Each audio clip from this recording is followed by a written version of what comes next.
Esta llamada se está grabando. Bien, un momentito, por favor.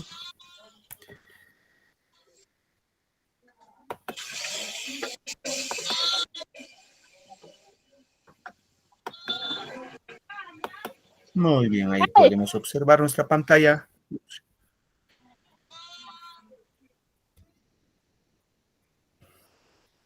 Correcto. ¿Pueden observar mi pantalla, chicos? ¿Se observa mi pantalla? Sí, profesor. Sí, profesor. Correcto.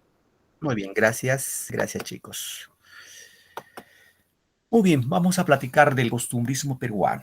Ya el costumbrismo peruano, hemos visto en el primer bimestre, vimos literatura incaica, literatura del costumbrismo, literatura de la conquista, vimos literatura de la colonia, luego la emancipación, y pasamos en este segundo bimestre a platicar sobre el costumbrismo peruano. Cuando hablamos del costumbrismo peruano, ya hablamos después de nuestra independencia, que fue en 1821. Entonces el costumbrismo ya corresponde al siglo XIX, ya el siglo XIX. Entonces vamos acá con un tema de introducción. A ver, me van indicando ustedes en forma voluntaria, ¿no? ¿Qué estamos viendo en esa imagen? A ver, ¿quién me puede ayudar? A ver, Reina Castillo. ¿Qué estás viendo en esa imagen, hija? A ver, ayúdanos a Buenas describir. tardes, profesor. En esa imagen se está viendo la procesión del Señor de los Milagros, que es una fecha que se realiza en octubre en Lima. Ajá, muy bien. Adanaki es tu apellido, ¿no? Castillo Adanaque. Adanaque, disculpa, hija. Reina, Sí. muy bien. Correcto. A ver, Claudia Flores. Hola, Claudia, ¿me escuchas? Están haciendo... Buenas tardes, profesor. Están haciendo una celebración a Jesús... ¿Cómo se llama? Jesucristo, creo que le dicen. Señor de los Ajá, Milagros. así es. Ahora, yo lo que te quería preguntar es, Claudia, lo siguiente. ¿En qué mes se realiza esta fiesta, esta festividad? ¿En qué mes? Señor, ¿Tienes idea? la verdad, profesor, no sé, no soy parte de eso. Ya. Muy bien, De Claudia. los milagros. Muy bien. Vamos con Evelyn Chávez. Van levantando la mano los que quieren participar. Levanten la manito, por favor. Levanten la mano. Evelyn Chávez. Buenas tardes. Evelyn Chávez López. Parece que tengo problemas tiene problemas con internet, me parece. A ver, Reina. En octubre se realiza, profesora. En octubre, ¿no? Manayo. Muy bien, en octubre. Correcto. A ver, a ver, Reina Castillo. Reina, ¿me escuchas? Sí, profesor. A ver, te pregunto, Reinita, ¿qué se acostumbra a comer o hacer en esos días, en este caso, en el mes de octubre? ¿Qué se acostumbra? La costumbre es hacer la procesión, sacar la imagen del Señor de los Milagros por las calles principales de Lima. Se acostumbra o ciertos potajes en esas fechas. Ajá. Por ejemplo, ¿qué potajes te acuerdas? A ver, no, profe, no me acuerdo algunos en específico, pero también se acostumbra en los postres el turrón. Claro, los turrones son clásicos, ¿no? Sí. Muy bien. Leticia Alvarado. Hola, Leticia. Hola. Hola, Leticia. Dime, ¿consideras que se debe mantener en nuestra sociedad estas costumbres como el Señor de los Milagros? ¿Cuál es tu opinión? Sí, porque es importante recalcar las tradiciones. Ajá. Por ejemplo, tú, Leticia, ¿de qué parte del Perú eres?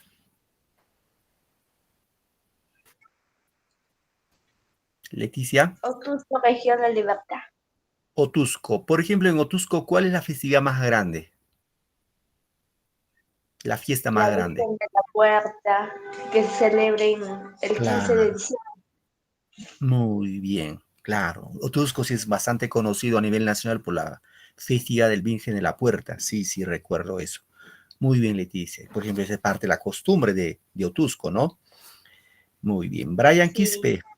Gracias, hija. Brian Quiñones Quispe. Sí, profesor, buenas noches. Hola, hijo. ¿De qué parte del Perú eres tú, Brian? Cusco, profesor. De la ciudad de Cusco. Ahora, yo te pregunto, Brian, ¿cuál es la festividad más grande en Cusco? Inti Raymi el 24 de junio. Muy bien. Es la fiesta más grandiosa, ¿no? En Cusco, la fiesta de Inti Raymi, la fiesta del sol, que se celebra pues el 24 de junio. Muy bien, Brian, gracias. Y vamos con Yarixa Rodríguez. Buenas tardes, profesor. Hola, hijita, ¿de qué parte del Perú eres tú?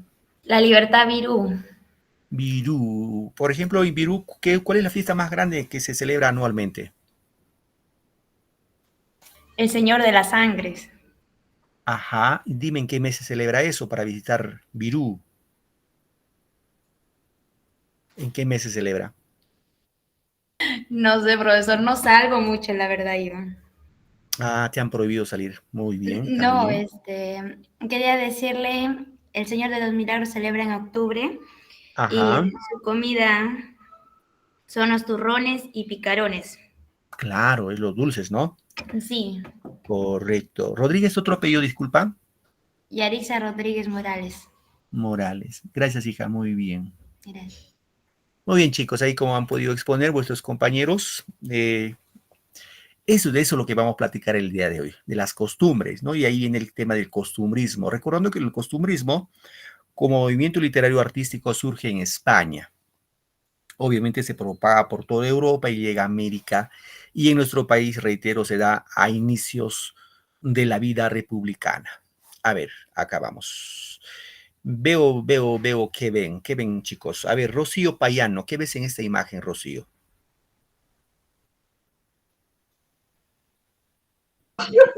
Profesor, buenas noches. Hola, hija, ¿cómo estás? Lo que veo son fiestas, bailes típicos Ya. ¿Qué o baile de puede cada ser, por ejemplo? ¿Qué baile será? negroide. El negroide, ¿no? Ya. Payano, ¿tu otro apellido, disculpa? Andreu. Gracias, hija. Muy bien. Ya, profesor, gracias. A ver, vamos con Adriano. Adriano Salvador. Hola, profe, ¿qué tal? Buenas noches. Hola, hijo, ¿cómo estás? Buenas noches. ¿Qué puedes observar en esta imagen? ¿Qué danza crees que es para ti? El festejo, Ah, el festejo, ¿no? Va más o menos para el festejo, ¿no? Correcto. ¿Y el festejo, danza de qué parte del Perú es? ¿Sabes? ¿Tienes idea de qué parte del Perú es? no, profesor. Ajá, muy bien, hijo, está bien, está bien. Muy bien. Tu apellido es Panduro Izquierdo, ¿cierto? Estoy mal. Izquierdo, Panduro. Ok, hijo, gracias. Muy bien. Ahí vemos la danza típica de nuestra región. Como ya dijeron sus compañeros, parece negroide, parece el tondero. Y por ahí vamos a ver el día de hoy. ¿Ya? Bien. Vamos viendo acá como ideas preliminares del costumbrismo. Es una tendencia o movimiento artístico que pretende que la obra de arte sea una exposición de los usos y costumbres sociales. ¿Ya? El costumbrismo se extiende en todas las artes. Ojo, no solamente fue en la literatura, sino también en otras artes. Por ejemplo, en la pintura. Hay que entender que en nuestro país tenemos un gran pintor que corresponde al costumbrismo. En este caso nos referimos a Pancho Fierro, un gran pintor limeño.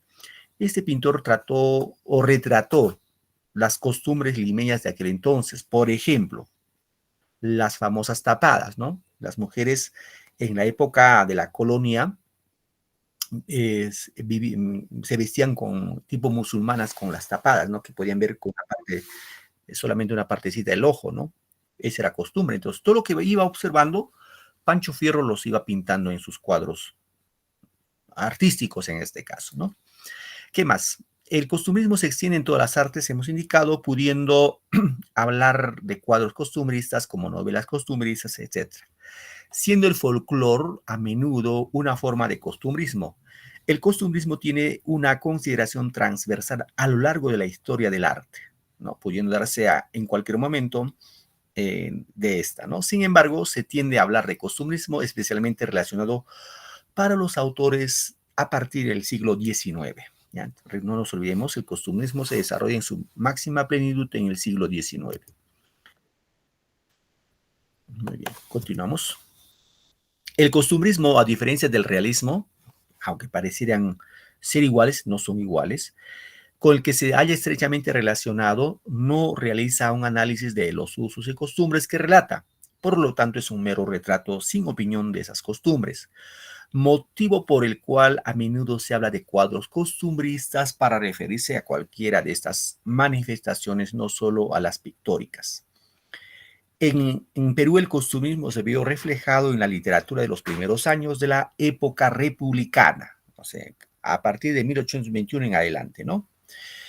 El costumbrismo peruano se caracterizó por ser autocrítico de las costumbres de la época, o sea, criticó las costumbres de esa época, ¿no? Y destacan acá dos grandes escritores, esto se hay que manejar como parte de nuestra cultura general, que es Felipe Pardo de Aliaga y Manuel Asensio Segura. Aquí vemos las características.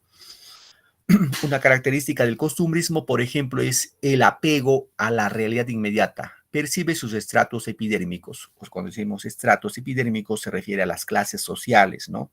De la clase alta, media y pobre, ¿no? ¿Qué más? Capacidad descriptiva de tipos y costumbres. Se va a una descripción como cuál era la costumbre de la población. Ojo acá, chicos, el costumbrismo netamente visto desde la óptica de Lima. En las en las provincias el costumbrismo estuvo relegado, así no se tomó en cuenta. Sobre todo Lima. Entonces, ¿cómo va a haber una descripción de cómo eran las mujeres, sobre todo las mujeres, en Lima? No, cómo era el pensamiento de una mujer en esa época en nuestra capital de la República. Otra característica es la tendencia satírica. Cuando decimos tendencia satírica, implica en este caso a la crítica. La sátira es la crítica, la burla, ¿no? En este caso dice que ya como burla o como arma de lucha ideológica y política. Otra característica, tuvo un tono realista y panfletario. Es decir, va a tocar temas sociales de ese momento y de alguna manera va a haber una propagación de eso, ¿no? Otro es la obsesión enjuiciadora desde una actitud moralizante. Es decir, los escritores van a, digámoslo, mostrar las costumbres de esa época y su fin va a ser moralizarlo, o sea, criticar a la sociedad para que cambie esa sociedad. Otro aspecto, se muestra costumbres preferentemente de la ciudad, netamente de Lima en este caso.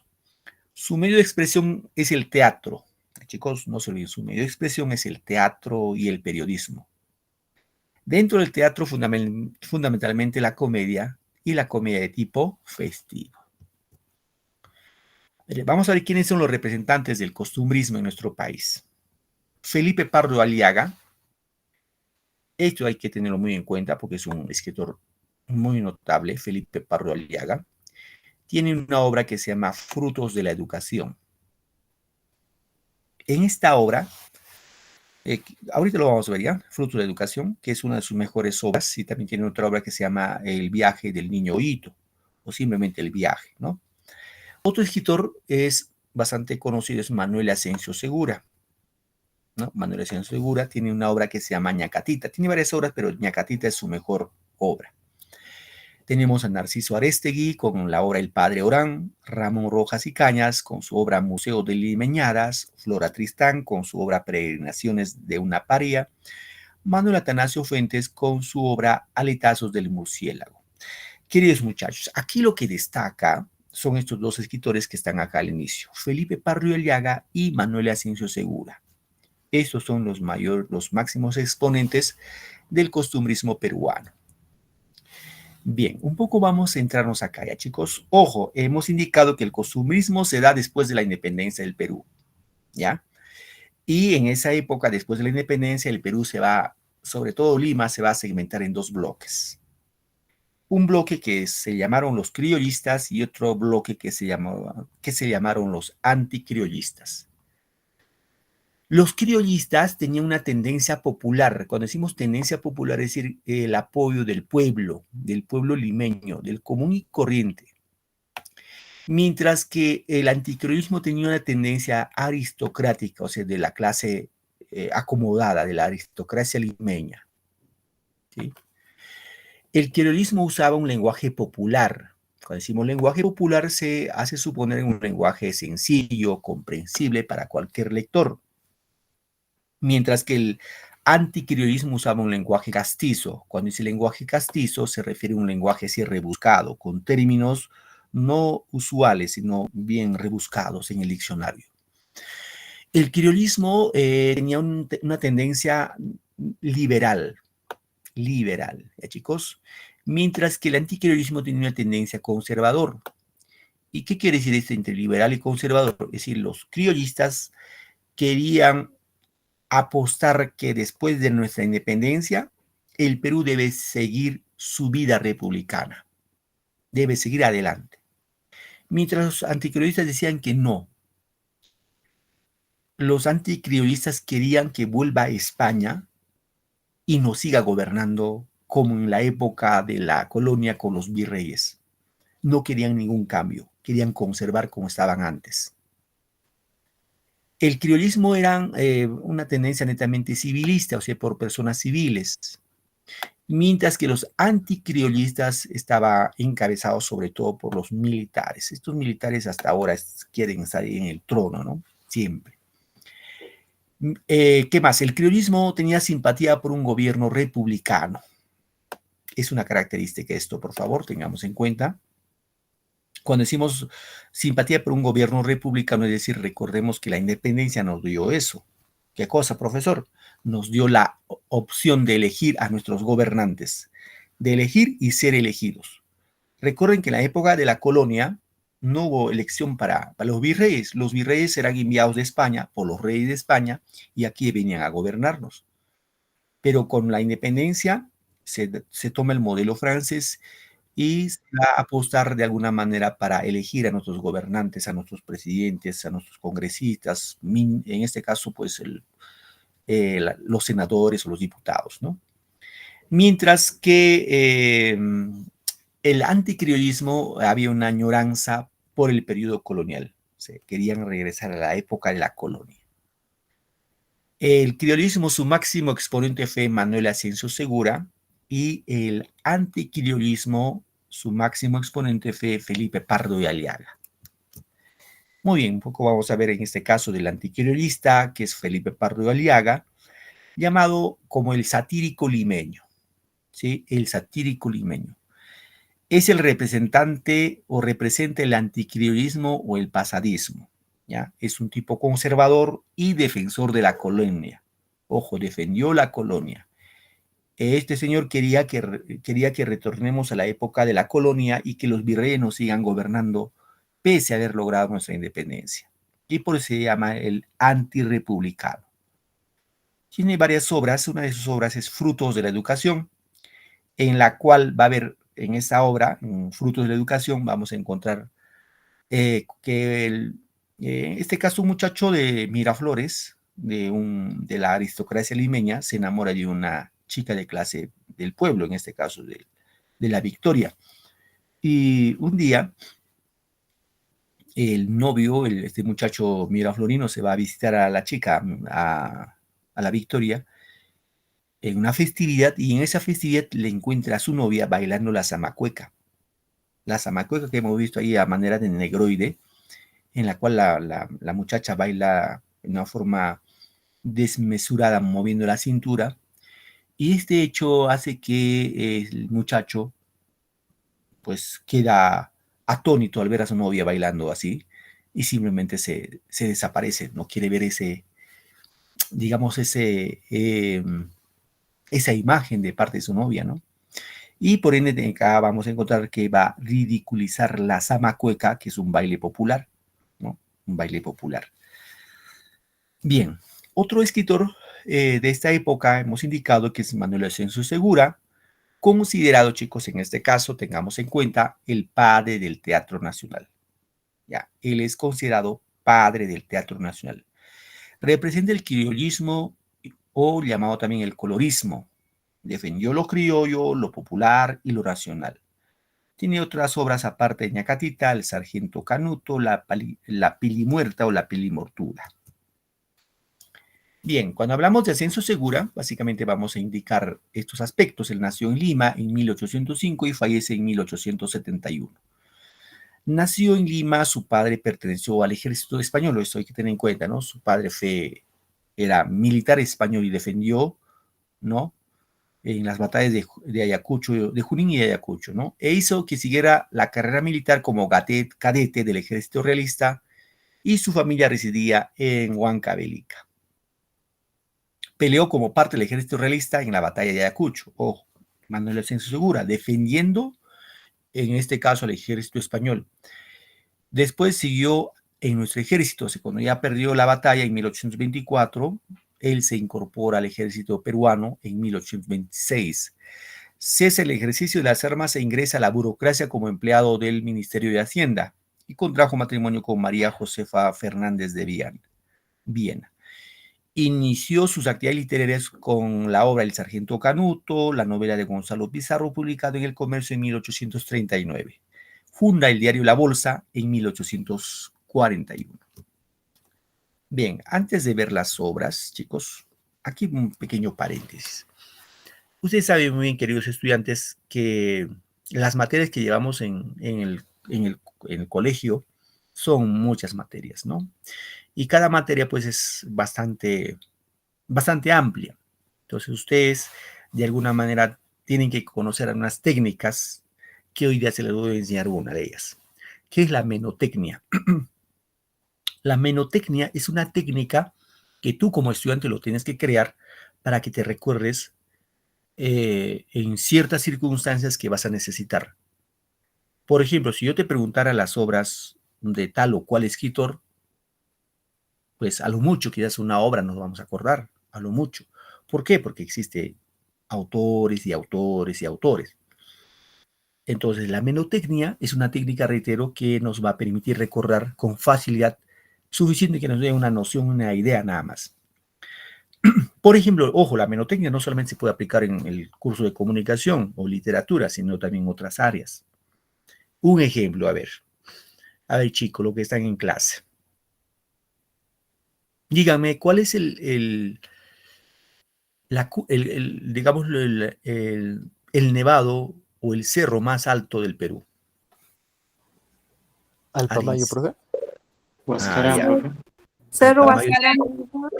Cerro Huascarán, profesor. Ajá, muy bien. Machu Picchu. No, Machu Picchu no. Es el Huascarán. ¿Ya? El Huascarán. ¿Dónde el Huascarán? Está acá de Huaraz, unos cuantos kilómetros está el Huascarán. Por ahí alguien dijo el Alpamayo. Ojo, querido muchacho, el Alpamayo es el nevado más hermoso del mundo. Reitero, el Alpamayo es el nevado más hermoso del mundo. Eso también está por aquí, por Caraz, en la Cordillera Blanca. Pero el nevado más alto del Perú es el Huascarán. Y ahora les pregunto, chicos, ¿cuánto mide el Huascarán sobre el nivel del mar? ¿Saben cuánto mide el Huascarán sobre el nivel del mar? 4.500, profesor. 4.500, no, muy poquito, más arriba, más alto es. 5.000, profesor. 6.768 metros. Ajá. No se olviden, ¿ah? 6.768. Ahora, cuando tú vas a decir 6.768, yo te pregunto mañana y te acordarás, quizás sí, o quizás no. Y para eso te sirve la menotecnia. ¿Y cómo es eso, profe? Dirás, observa esto. Y sé que nunca te vas a olvidar cuando alguien te pregunta cuánto mide el Huascarán sobre el nivel del mar. Ya dijo vuestro compañero, o digo, vuestra compañera que mide 6.768. Esta es la medida del Huascarán sobre el nivel del mar. Ay, Dios. ¿Y sabes cuándo no te vas a olvidar? Cuando haces esto. 67, le sigue 68. Entonces, si tú, un ejemplo, ¿no? Estás en un examen, vamos a poner así que te pregunten esto. Estás en un examen y te dicen cuánto mide el Huascarán sobre el nivel del mar. Lo suficiente que tú tengas noción que es 6.000. Entonces, 6.000, después de 6 viene 7, 67 ya. Ahí está, 67. Después mi profe me dijo, después de 67, ¿qué le sigue? Le sigue 68. Entonces ahí te vas a acordar rápido. Te acuerdas rápido. Eso se llama menotecnia. ¿Ya, chicos? Se llama menotecnia. ¿Hay más menotecnias? Sí, hay varias menotecnias, ¿no? Hay varias técnicas. Por ejemplo, en primer, segundo año ustedes han llevado gramática y han hablado de los pronombres. ¿Recuerdan los pronombres? Sí, recuerdan. Ya. ¿Cuáles son los, por ejemplo, hay pronombres subjetivos y hay pronombres objetivos? ¿Y cómo es eso, profe? Dirán ustedes. Por ejemplo, los pronombres objetivos. Ojo, chicos, no lo tomen a mala, no lo tomen a mal, tómenlo de la mejor manera, así ese profe, no sé qué cosa está hablando. Los pronombres son estos de acá. Voy a hacer ya con menotecnia para ganar tiempo. Me, te, se, lo. Por ejemplo, esos son los pronombres, pero si tú te preguntan los pronombres objetivos, ¿cuáles son? Si tú dices lo, te, se, me, te aseguro que te vas a olvidar. Pero si tú lo pones de esta manera, a manera de chasco, que dice méteselo, no te vas a olvidar. ¿Y esto se utiliza? Claro que se utiliza. Por ejemplo, todas las palabras sobre esdrújulas tienen esto. Por ejemplo, castígamelo. Ahí está, al final nomás. Fíjese al final, ¿ah? Castígamelo. A ver, voy a poner uno acá, ¿ya? Por ejemplo, digo agarra. El verbo agarra. Cuando vemos acá agarra, yo puedo aumentar este pronombre. Se. Y puedo aumentar este pronombre. Y esta palabra agárraselo se convierte en una palabra esdrújula. Digo sobre esdrújula, porque el acento iría acá. Recuerden que las sobresdrújulas se van a formar con esto de acá. Con esto de acá se forman sí o sí las palabras sobresdrújulas. No hay ninguna sobresdrújula que no tenga esto. Y acá lo tenemos acá. Chic, se, y acá lo tengo al lo. Yo puedo decir agárraselo o puedo decir también se lo agarra. Es lo mismo. Entonces, estos son los pronombres objetivos. Entonces, si tú algún momento dicen, a ver, alguien te pregunta, a ver, fórmame palabras con pronombres objetivos, entonces ya sabes cuáles son los pronombres objetivos. Sí, chicos, esto lo vas a usar en gramática. Bien, así mismo vamos a ver el día de una menotecnia. Voy a borrar esto ya, para que no se confundan. Voy a borrar esto. Entonces, ya saben cuánto mide el Huascarán, ¿ah? 6768, 6768. ¿Sí? Bien, hoy ya vamos a usar la menotecnia en las obras de Manuel Ascenso Segura. Acá hay obras que seguramente no nos vamos a acordar si lo vamos a leer así repitiendo. Pero cuando no nos vamos a olvidar nunca cuando lo hacemos con menotecnia. Y yo lo voy a crear una menotecnia con un cuento, ya, con un cuentito. Escuchen, por favor, y se les va a quedar, pienso que se les va a quedar las obras de Manuel Ascenso Segura. Entonces, decimos así. Había una vez un militar llamado el sargento Canuto. Este sargento Canuto tenía una esposa que se llamaba Ñacatita. El sargento Canuto y Ñacatita fueron una familia y tuvieron una hija, Francisca, y un día celebraron el santo de Panchita. ¿Ya?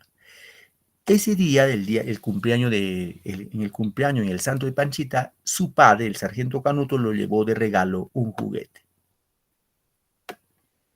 En esa fiesta de cumpleaños, el papá, el sargento Canuto, fue vestido de saya y manto. Se dice que la fiesta fue grande, fue apoteósica, que el sargento Canuto comió, bebió en exceso y lamentablemente murió. Pero como ustedes saben, chicos, los militares son un poco mujeriegos. Aparte de la ñacatita, tenía otras dos amantes. A una de ellas le llamaba la pilimuertada y a la otra le llamaba la moza mala. Al final quedaron las tres viudas: ñacatita, la pilimuertada y la moza mala. Fíjense, ahí me salió a manera de cuento. Entonces, yo lo saco esto y les puedo contar. Había una vez un hombre, un militar llamado el sargento Canuto, se casó con una mujer que se llamaba ñacatita. ñacatita y el sargento Canuto tuvieron una hija que se llamaba Francisca y un día festejaron el cumpleaños del santo de Panchita. En ese cumpleaños llevó de regalo su papá un juguete y fue vestido de saya y manto. El sargento Canuto comió, bebió en exceso, que lamentablemente murió, y como este militar era un casi digo un término, era un mujeriego, aparte de ñacatita, tuvo dos amantes, una que se llamaba la pilimuertada y otra que se llamaba la moza mala. Al final quedaron las tres viudas. Bien, ahí, a manera de un cuento, me salen las obras de ñacatita, entonces se me va a hacer bastante fácil recordar las obras, se me hace fácil. Es decir, queridos chicos, con esto que les quiero indicar, que ustedes tienen que crear su propia técnica de estudio para no olvidarse, ¿no? Entonces, esto les va a servir bastante cuando van a postular, por ejemplo, cuando van a postular toda la información difícil que nos acumulemos en la cabeza, pues de memoria, la memoria muchas veces nos falla. Entonces, para eso es bueno la menotecnia, que es una técnica que nos va a permitir recordar usando ciertas estrategias, ¿no? Como en este caso, creando un cuento. Muy bien, chicos. Entonces, vamos a hablar de su mejor obra de Manuel Ascenso Segura, titulado ñacatita. Ya, ñacatita es la obra que vamos a hablar el día de hoy. Esta obra, ñacatita, el género que corresponde es dramático, es una obra de teatro. La especie es una comedia de costumbres. El tema de la obra es la falsa la falsa beatería o la hipócrita devoción. ¿De quién? En este caso de ñacatita, que era una chismosa, era una alcahueta, ¿no? ¿Qué más? El uso de oralidad y giros y frases limeños. Utiliza un lenguaje netamente criollo. Los personajes, obviamente acá tenemos el personaje principal que es ñacatita, es la personaje central de la obra, que es una mujer hipócrita, alcahuete, que va a meter intriga, ¿no? Intrigosa. Tenemos a doña Rufina, ¿no? Que es una mujer interesada y es una mujer arribista, le gusta el dinero. Don Jesús, que era su esposo, era un hombre tradicional, ¿no? Doña Rufina y don Jesús son esposos. Y don Alejo era un fanfarrón que aparentaba ser soltero y tener mucho dinero. Juliana es la hija de doña Rufina y don Jesús es una muchacha rebelde, ¿no? Y Manuel, que simboliza, en este caso, la ingratitud, que es, digámoslo, el muchacho que pretende a Juliana. Y don Juan, que es amigo de la familia de don Jesús. Aquí un poquito más describimos los personajes. ñacatita, que es una anciana entrometida y alcahueta, ¿no? Vamos viendo con el resumen del cuento, de la obra, ¿ya? De la obra dramática. En este caso, esta ñacatita, su función, su trabajo de ñacatita de ganarse la vida era pues así, de ser alcahuete, de ser entrometida. Era una mujer de avanzada edad. Y un día, don Alejo, que era un hombre que aparentaba ser de clase y pretende ser, o hablaba de ser soltero, pretende casarse con Juliana. Juliana era hija de don Jesús y doña Rufina, era una muchachita joven. Entonces don Alejo no se atreve pues a declararle su amor a Juliana, no le dice a Juliana nada. Lo que va a hacer don Alejo es buscar los servicios de ñacatita. ¿Ya? Busca los servicios de ñacatita. ¿Para qué? Para que Ñacatita convenza a Juliana para que se case con don Alejo.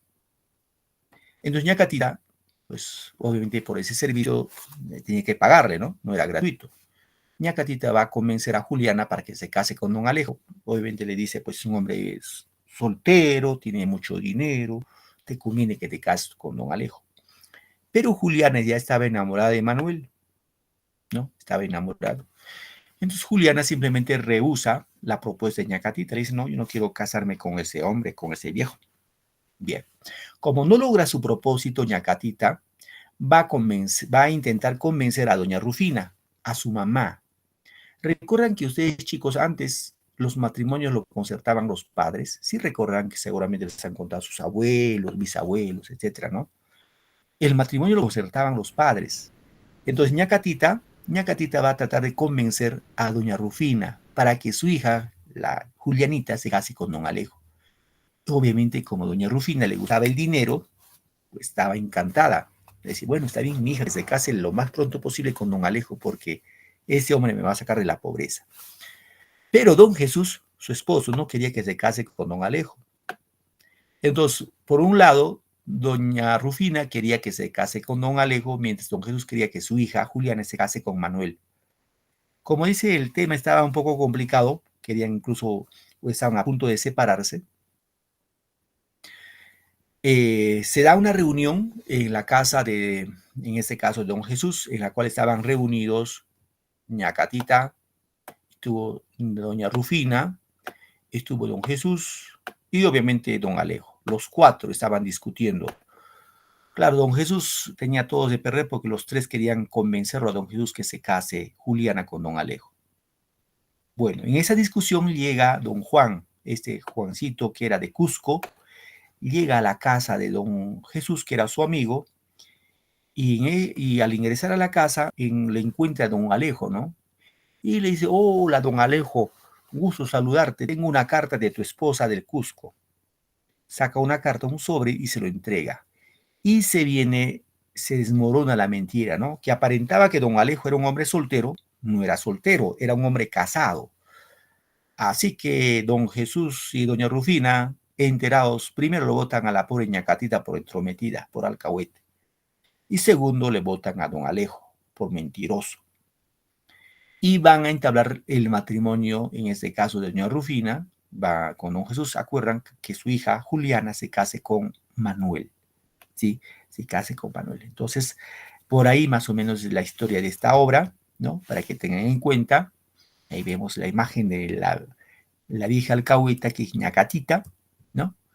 La Ñacatita, que es una anciana pícara, chismosa, intrigante. De eso vivía, esa era su forma de vivir. Ojo, chicos, hay que tener en cuenta que el costumbrismo retrata las costumbres del pueblo limeño, es decir, en Lima, en esa época habían así muchas ñacatitas, que su trabajo era unir en matrimonio a los jóvenes, seguramente con dinero, ¿no? Doña Rufina pretende desposar a su hija con don Alejo. Ya saben, doña Rufina, que era una mujer interesada, que le gustaba el dinero, no le interesaba otras cosas, sino el dinero, ¿no? Y don Jesús sorprende a su hija Juliana y Manuel, llamado Manongo, que listo, querían escaparse los dos chicos. Entonces, don Jesús llama la atención a Manuel, ¿no? Porque era su confiado, era su amigo. Don Juan reconoce a don Alejo y le entrega una carta de su esposa que estaba en Cusco, ¿no? Bueno, antes de ver esta partecita, les voy a presentar un pequeño video, ¿ya? Un videito para que puedan entender mejor esta partecita. A ver, un ratito, chicos. Un momentito. A ver, un ratito.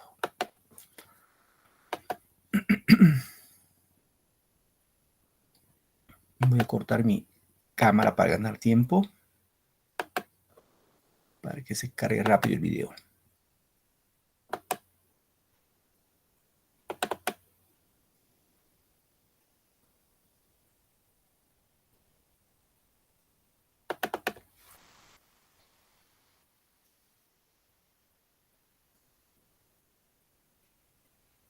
Un momentito, chicos, que cargue el video, por favor.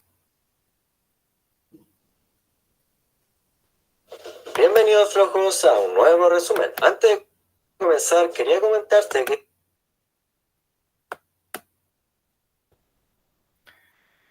Muy bien, vamos a presentar el video. Estemos atentos, vamos a captar más ideas de esta obra llamada Ñacatita.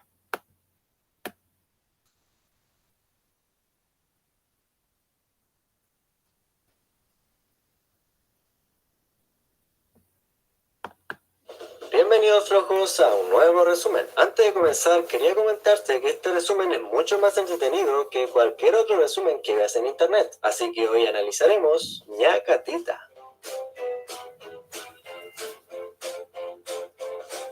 Para comenzar, puedo decirte que fue estrenada en Lima el 24 de enero de 1845 y posteriormente se reestrenó el 7 de septiembre de 1856. Su autor es el peruano Manuel Asensio Segura y la obra pertenece al género literario del teatro, es decir, es una obra dramática que pertenece a la comedia y además su movimiento literario es el costumbrismo. En esta obra el tema principal es el matrimonio forzado entre Alejo y Juliana apoyado por doña Rufina. A través de este se desencadena una serie de conflictos creados por la entrometida Ñacatita que interfieren con la relación de doña Rufina y don Jesús. Todo esto se desarrolla en la casa de don Jesús en Lima y transcurre en un tiempo de entre 1 y 2 días. Y ahora entramos de lleno con el resumen, ya que don Jesús y doña Rufina tienen una hija llamada Juliana. Ella corresponde a los sentimientos amorosos de Manuel, un joven pobre y huérfano, sin porvenir,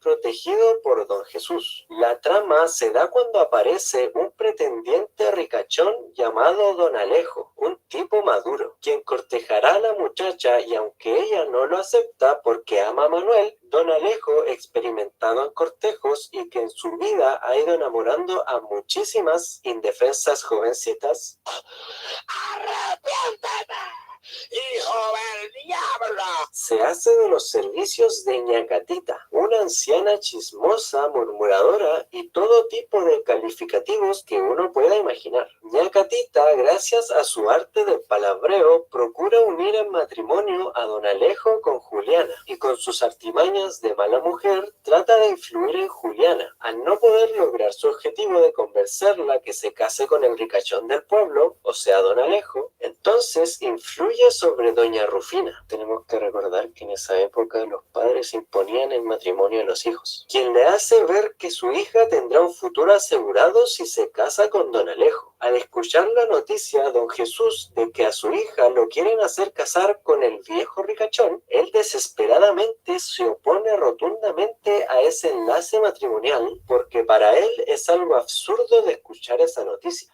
Ya que vamos por la mitad del resumen, dale a like si te está gustando, comenta qué te ha parecido, compártelo con todos tus amigos para que todos se lo aprendan y suscríbete porque quizás en el futuro también te pueda ayudar. Ahora sigamos con el video. Don Jesús y doña Rufina discuten sobre el futuro de su hermosa hija, por lo cual cada uno defiende su punto de vista. La madre apuesta por el viejo ricachón don Alejo, diciendo que goza de una fortuna y con ello está asegurando el futuro de su princesa Juliana. Y además de eso, es un hombre distinguido en la familia aristocrática. Pero don Jesús no le simpatiza al viejo Alejo, por eso prefiere al apuesto joven Manuel, a quien considera un buen muchacho y casi un hijo, y desea que él se case con su adorable y bella hija Juliana, sugiriendo que ambos muchachos se casen porque están muy enamorados. ¡Viva el amor, no el dinero! Manuel, el verdadero amor de Juliana, al ver la oposición de la madre, decide raptarla e irse lejos con ella, y ayudados por Mercedes, la empleada de la casa, se preparan para fugarse, pero son descubiertos por adivine quién. Sí, por Ñacatita, quien avisa a Rufina. En la escena aparece don Jesús y se encuentra con el cuadro de intentos de fuga. Él revienta en cólera y empieza una discusión sumamente de tonos alterados. ¡No!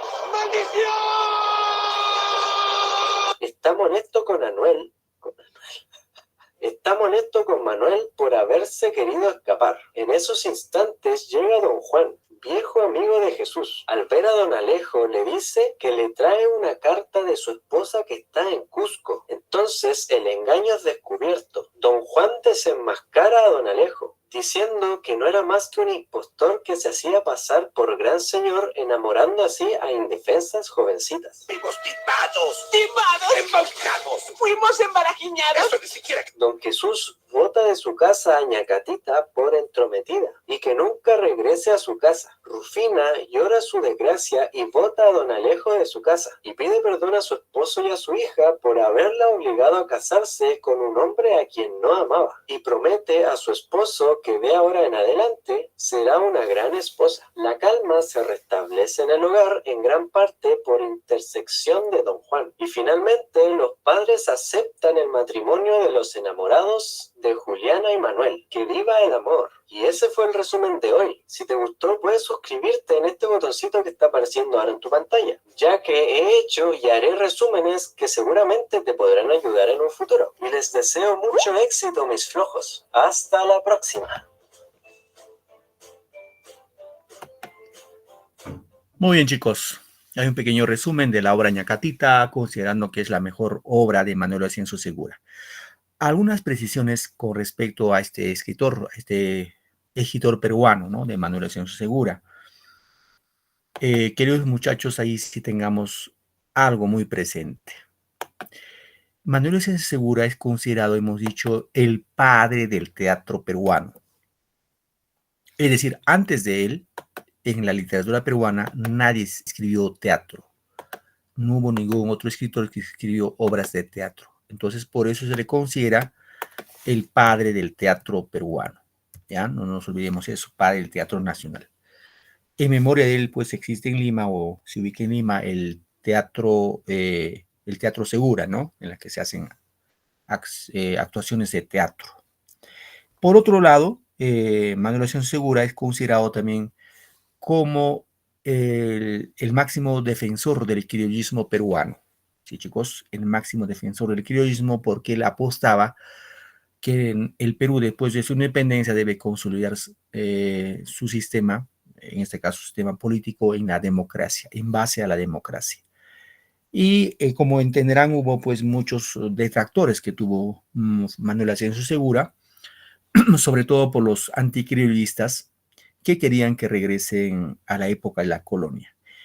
Y ese tema de la, digámoslo, de la apología política entre los criollistas y los anticriollistas lo hacían a través de los periódicos. Y los periódicos de esa época eran bastante sugerentes, como La Bolsa, El Moscón, El Fusilado, etcétera, etcétera, ¿no? Entonces, por ahí se atacaban mutuamente entre los criollistas y los anticriollistas. Muy bien, chicos. ¿Alguna pregunta, por favor? ¿Alguna pregunta hasta aquí?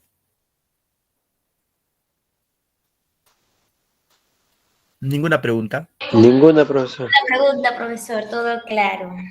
Muy bien, Yarixa. Muy bien, entonces como referencia nada más, queridos chicos, en el costumbrismo, reitero, que vamos a la próxima clase, el romanticismo y más adelante el realismo, estuvo centrado netamente en lo que era la literatura limeña, centralizado en Lima. Así que no, un poquito que las provincias van a ser relegadas, no se van a tomar en cuenta, y esa es una característica en este caso del costumbrismo, ¿no? Por otro lado, como referencia hay que tener en cuenta que el costumbrismo se manifestó no solamente en la literatura, sino también en otras artes, como la pintura que hemos indicado, ¿no? ¿Qué más podemos indicar? La obra máxima del costumbrismo, reitero, chicos, es esta obra llamada Ñacatita que hemos visto el día de hoy. Y otro escritor que hemos mencionado es Felipe Parrio Aliaga, llamado El Satírico Limeño. Él, aparte de Fruto de la Educación, tiene otra obra que se llama El Viaje. El Viaje, o también lo llaman El Viaje del Niño Goyito. Esta obra se trata de la historia de un hombre que tenía más o menos ya 60 años y que tenía empresas en Chile. Era un hombre aristocrático, o sea, un hombre de dinero, un aristócrata. Y pues le hacen llamar a Chile porque necesitaban la presencia física de este señor, del señor Goyito, en Chile. Y entonces para viajar a Chile se prepara durante un mes, durante 30 días, su viaje. Iba en un barco privado, lleva comida, agua, todo como si fuera, pues como si se fuera una guerra, ¿no? ¿Y por qué dirán ustedes? ¿Por qué se llama el viaje del niño Goyito? No era niño Goyito, pues era ya un hombre más de 50 años. Sino era digamos, el señor, el señor Goyito, se comportaba como un niño, ¿no? Un niño que nunca había salido de Lima, nunca había salido no conocía a Chile, y se prepara o hace los preparativos para viajar a Chile y poder buscar todas las provisiones y no tener ningún tipo de dificultad. Entonces es un comportamiento de una persona que tiene dinero, pero cuando no sabe enfrentarse a realidades quizás un poco difíciles, ¿no? Que es una característica. Muy bien, queridos chicos, si no hay ninguna pregunta, nos vamos a quedar en esta parte y ya nos vamos a ver la próxima clase en otra sesión más de el curso de comunicación. Gracias, buenas noches y que tengan una bonita semana. Profesor. Buen fin de Buenas semana. noches, Buenas noches, profe. Buenas Muy bien, noches, hasta profesor. luego. Gracias, nos vemos. Felicidades a todos. Buenas noches. Siguiente clase. Hasta la Hasta luego. siguiente clase. Bendiciones. Chao, piofe. Hasta luego, nos vemos. Hasta luego, cuídese.